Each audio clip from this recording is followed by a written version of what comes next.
Sir, ये आप लोग जो है भाषा हिंदी भाषा को की उन्नति के लिए काम कर रहे हैं। एक बड़ा ग्रुप है वकीलों का। क्या जी कॉन्सेप्ट है और संविधान में क्या स्थिति है? जी जैसे कि हिंदी न्यायालय की भाषा हो, इसको लेके मतलब क्या आप लोग प्रयास किए हुए हैं? क्या सक्रियता है? जी हम लोग संविधान में 343 अनुच्छेद में हिंदी जी को राजभाषा बनाया गया है।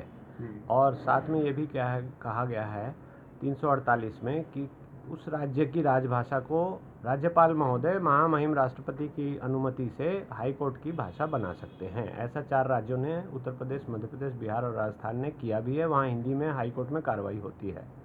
और बाकी अधीनस्थ न्याय यूपी में भी है। यूपी में भी है, हाई कोर्ट राजस्थान। में मतलब हिंदी में कार्रवाई हाँ, हिंदी में आप लिखित पिटीशन डाल सकते हैं, उस पर बहस हिंदी में कर सकते हैं, आदेश हिंदी में आएगा।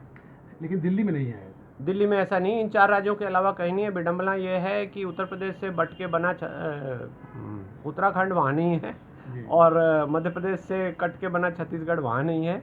जबकि कानून ये कहता है कि जो राज्य बनेगा उसके सारे प्रावधान वहाँ लागू होंगे, तो ये प्रावधान वहाँ लागू नहीं किया गया।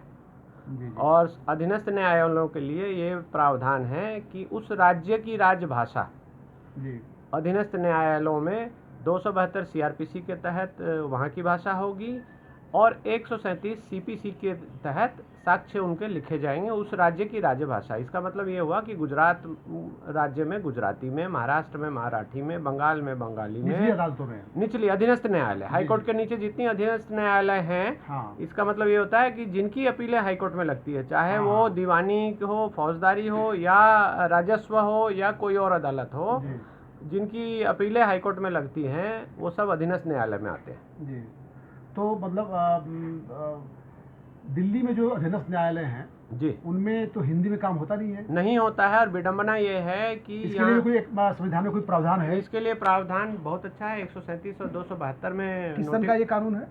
ये 1906 में पंजाब हाई कोर्ट का नोटिफिकेशन है। उसके बाद ये हिमाचल हाई कोर्ट बना, वहाँ भी लागू हुआ, और हिमाचल से बट के दिल्ली हाई कोर्ट बना, यहाँ भी लागू है। आज तक इसको बदला नहीं गया है। लेकिन विडंबना ये है कि इसको नज़रअंदाज करते हुए स्टेनोग्राफर सारे अंग्रेजी में रिक्रूट किए जाते हैं, और कहा जाता है, बहाना ये लिया जाता है कि हमारे पास हिंदी में स्टेनोग्राफर नहीं है तो हम काम नहीं कर सकते। तो आपने इसमें कुछ आपत्ति भी तो की थी कि आप हमने लोगों ने? पीआई हाँ। लगाया है कि जब रूल ये कहते हैं और आपका चैप्टर 1 ये कहता है, तो आप हिंदी में काम क्यों नहीं कर रहे? और भर्ती आप क्यों करते हो आप अंग्रेजी में? अंग्रेजी के स्टेनो क्यों भर्ती कर रहे हैं? आप एक बार 400 स्टेनो डाल देंगे तो अगले 30-40 साल के लिए फिर से हिंदी का सवाल ही नहीं है। जी।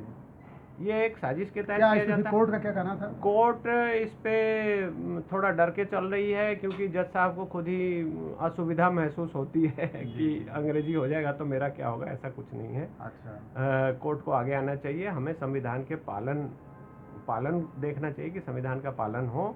इसमें व्यक्तिगत सुविधा असुविधा का सवाल नहीं है।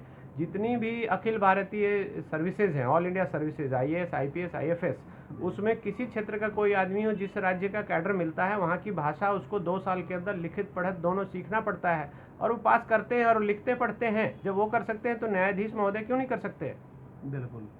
ये भारतीय भाषा अभियान जो राष्ट्रीय स्वयं सेवक संघ का एक प्रकल्प है, उसको लेके आप लोग काफ़ी सक्रिय हैं। क्या कोई और भी संगठन है जो हिंदी भाषा पे सक्रिय है, या सिर्फ आप लोग हैं? नहीं, बहुत सारे अलग अलग हैं, और ये विडंबना है कि सब अलग अलग काम कर रहे हैं। हम सबको जोड़ भी रहे हैं। एक हिंदी प्रचारनी सभा है, और इसके साथ साथ सरकारी रूप में भी बहुत सारे संस्थाएं हैं, लेकिन वो सरकारी ढंग से काम करती हैं। उन्होंने हिंदी का नुकसान ज़्यादा किया है, क्योंकि कोई भी पत्र आता है तो उसको कहते हैं कि आपके ऊपर एक्शन ले लिया जाएगा, कि आपने हिंदी में नहीं लिखा, तो अधिकारी उससे भड़क जाता है। वो गलत तरीका है। यह स्वतः होना चाहिए। ये हमारी मातृभाषा का सवाल है, और मातृभाषा इंसान अपने माँ के गर्भ में ही सीखता है, और उसी से प्यार होता है। और हम सारी कार्रवाई अपने जीवन का अधिकांश काम अपनी मातृभाषा में कर रहे हैं। फिल्में हिंदी में देखते हैं, बातचीत हिंदी में करते हैं, किसी से अंतरंग बातचीत बच्चों से अपनी भाषा में बात करते हैं, तो सिर्फ काम करने के लिए अंग्रेजी क्यों बोले हम? बिल्कुल। आपको लग रहा है कि कुल मिला के अगले आने वाले वर्षों में हिंदी में मतलब उच्चतम न्यायालय में भी काम धाम कुछ शुरू हो पाएगा, हाई कोर्ट में शुरू हो पाएगा? दिल्ली की बात कर रहा हूँ खासकर। यह तो केंद्र सरकार के ऊपर पूरा केंद्र सरकार लेकिन आप के लोगों ने एक ऊपर है। अच्छा पेज फंसा दिया है कि भाई अगर आप स्टेनोग्राफर अंग्रेजी में भर्ती कर रहे हैं तो हिंदी में कैसे वो लिखेंगे जो लिखेंगे। हाँ, जो भाषीय स्टेनोग्राफर लीजिए ना, कमी थोड़ा है। तो क्या स्टेटस है इस PIL का? इस PIL में डिस्ट्रिक्ट जज साहब को कहा गया कि एफिडेविट फाइल करके बताइए क्या क्या स्टेटस है। शुक्रिया सर। चलिए, आप लोग एक बहुत नेक काम कर रहे हैं हिंदी भाषा के लिए। धन्यवाद, बहुत बहुत धन्यवाद।